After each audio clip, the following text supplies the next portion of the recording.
सिंध और बलूचिस्तान के पहाड़ी सिलसिले में शदीद बारिशों और मुख्तलिफ मकामात पर छोटे डैम्स ओवरफ्लो होने से पानी के बड़े रिले हब डैम में पहुंच रहे हैं, जिससे हब डैम में सतह आब में गैर मामूली इजाफा हो रहा है। बापटा के ज़राए के मुताबिक मंगल की शाम डैम के मुकम्मल भरने के निशान से पानी 4 फुट ऊपर था।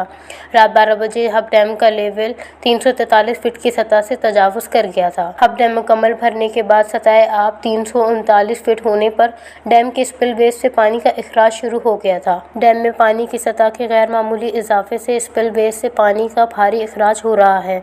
इस सूरत हाल से गुज़श्ता 36 घंटे से हब नदी में ऊंचे दर्जे का सैलाब है। रात गए तक मुकामी इंतजामिया ने हब डैम के ज़ेरे आबादियों जहरी गोट, मौलवी अब्दुल कादिर गोट, हब डैम कॉलोनी और दीगर गोटों से मकीनों को महफूज मकामात पर मुंतकिल कर दिया है। हब डैम के मुख्तलिफ मकामात पर हिफाजती इंतजामात सख्त कर दिए गए हैं।